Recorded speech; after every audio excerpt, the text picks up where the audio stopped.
Hello and welcome to Frontrunner Motorsport. There was so much motorsport, so much, basically too much. Other than Formula 1 from Canada, we have IndyCar and Indy NXT from Road America, World and European Rallycross from Hell, TCR World Tour and Europe at the Hungaroring, along with Euro Formula and Formula Regional European, Super Formula from Japan, GB3, British GT and British Touring Cars from jolly old England, Supercars from Australia and Stock Car from Brazil. So with all that, make sure you subscribe and let's jump right into the video. Let's start with IndyCar from Road America. The weekend had started badly for many top stars. Alex Palou had damaged his car in practice, as had Will Power and Scott Dixon, who had a coming together, which Will Power was very angry about. None of these drivers did well in qualifying. Romain Grosjean crashed, must be Sunday. It's another blow to the under fire Frenchman and he only has himself to blame. There were quite a few small incidents in this race, but it was all about Colton Herta at the front. He has not had a great year so far, and this was a big opportunity to finally take a win. But Alex Palou is a beast right now and took yet another win, with many of the championship protagonists following close behind. That's 3 wins in 4 for Alex Palou, and he has a big lead in the championship. As for Colton Herta, he finished 5th, and still remains without a podium, and with Andretti teammates Grosjean and Kirkwood hitting trouble, and Devlin Di Francesco never really featuring, it's a bad year for Andretti. Maybe announcing your plans to enter Formula 1 was a bad idea. Clearly it has led to you being cursed, probably by a secret cabal of F1 team principals. I've said Indy NXT is the Jamie Chadwick show, and that is something that may have to change because she is not doing anything in this series. Kevin Simpson led early but launched himself out of the lead. This series is all about Nolan Siegel. He passed Reese Gold round the outside and then left everyone behind. I don't know what happened to Christian Rasmussen's early form, but he had a big crash that brought out the safety car. Siegel got a big jump on the field and took the win and the championship lead. Chadwick, well, she was down in 15th. Super Formula from Sugo Japan. Liam Lawson has taken to this series like a politician takes to being a lying piece of shit. Could he continue his form and extend his championship lead? Well, Tomoki Najiri making a bad start helped him with that. Unfortunately, any early progress that could be made was halted by an early safety car for a couple of incidents. Toshiki Oyu has been very impressive this year, but luck has not been on his side. He was, however, lucky to get his car out of the gravel after a failed overtake attempt. The race came down to pit stop strategy. Miata and Najiri went early and Lawson and Savoy went late. It turned out to be a huge mistake for Savoy and Lawson. After the stops, they were down the back end of the points and Miata was left to take a massive win. Najiri was 20 seconds behind at the end of the race, whilst Lawson fought back for 5th. Ritomo Miata leads the championship with Lawson and Najiri behind him. Only 4 races left. This series will go down to the wire, I guarantee. World Rallycross was celebrating its 100th event in hell. Given the state the world is in, I think we might all be in hell. Could anyone stop Johan Kristoffersson? Not Timmy Hansen or Christian Veiby. Contact between the two led to a damaged Peugeot, a disqualified Veiby and a very angry Hansen. Johan Kristoffersson won easily in the end, his 37th win out of 100 events, and he has not been at all of them. Well, he's been at 82 of them, so he has won nearly half of the World Rallycross events he's entered. Local boy Sivert Svardal took the Euro win ahead of more established talent. It's still not really worth watching the Rallycross right now, sadly. Not enough cars and not enough competition for Kristoffersson. British Touring Cars came to us from Alton Park, the last round before it goes to sleep for a month or so. I don't know why, but the BTCC is really lackluster in 2023.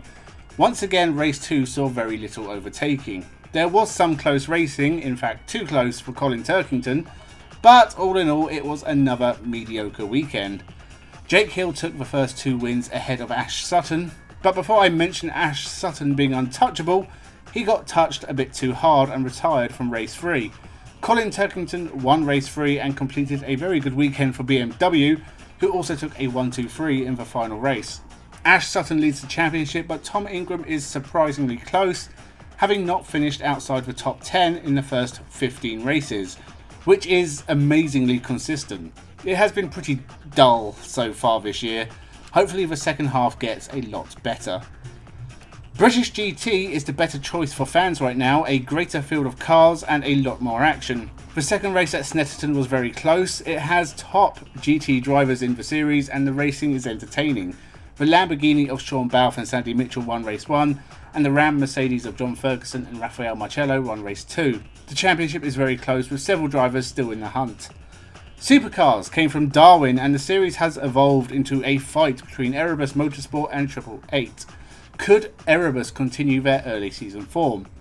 Well, they started race 1 in the midfield. In fact, it was Cam Waters leading Mark Winterbottom in the early stages until he burst into flames. Not the first car to set fire to itself in V8 Supercars in 2023. Mark Winterbottom, a former champion no less, won his first race in an absolute age, in fact nearly 7 years ago in 2016. Very happy for him, whilst Brody Kostecki recovered to a very credible 4th place. Brock Feeney took the second race, his 4th win, and he is looking more of a threat than Van Gisbergen, who finished 2nd. Brody Kostecki retired from race 3 early on with damage and doing a significant amount of damage to his title aspirations. This race saw another strange winner, Jack LeBrock, taking just his 2nd supercar win and the first since 2020. Brody Kostecki still leads the championship ahead of teammate Will Brown, who had a quiet weekend. The two 888 cars are getting closer though. All 3 races went by quite quickly and there wasn't too many incidents. All in all, a good weekend at Darwin. TCR World Tour and TCR Europe were in Hungary, like a few series we'll be covering today. Norbert Mikulits was leading the championship coming into this round, so all eyes were on the Hungarian as he came into his home race. Unfortunately, not a lot went down in Hungary. Jan Erleche won race 1 ahead of Nestor Girolami and Mikel Azcona. The 3 I would have picked for a title push at the start of the year.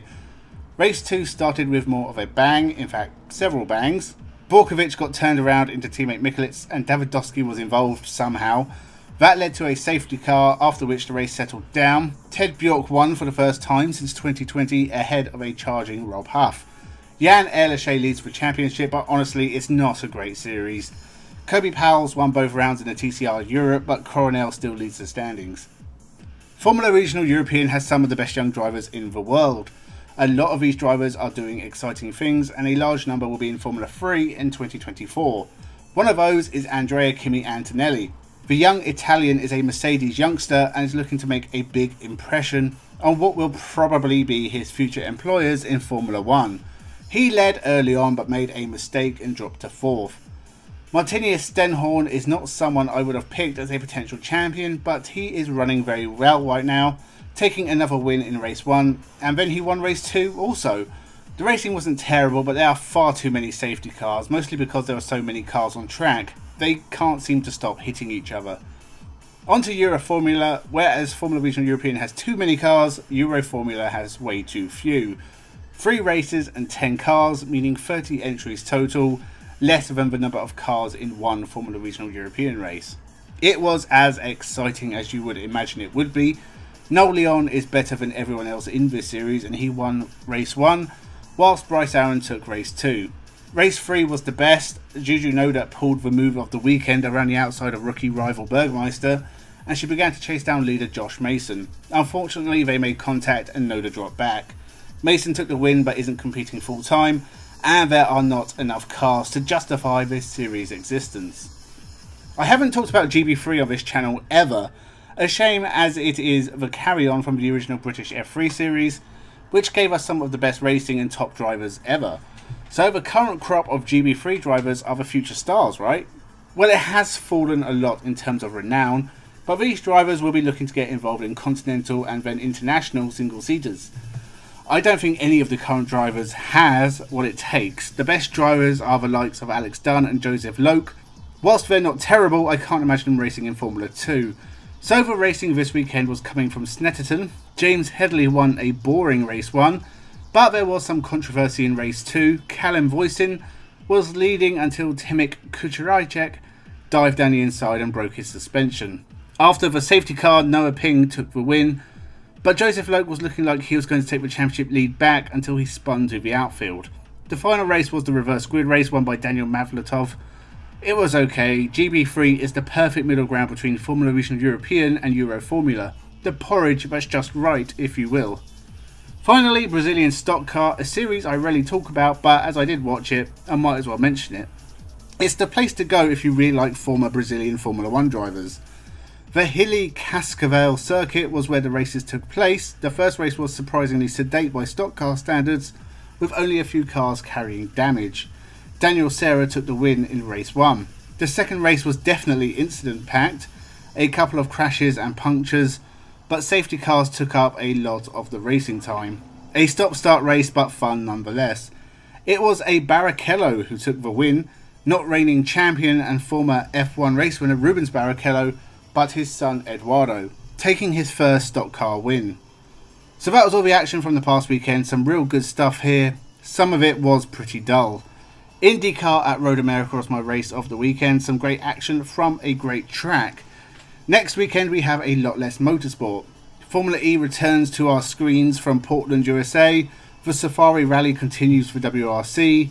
There is NASCAR and IMSA and F1 Academy from Zandvoort, as well as DTM. So leave your thoughts down below. Make sure you subscribe. Thank you for watching and have a good one.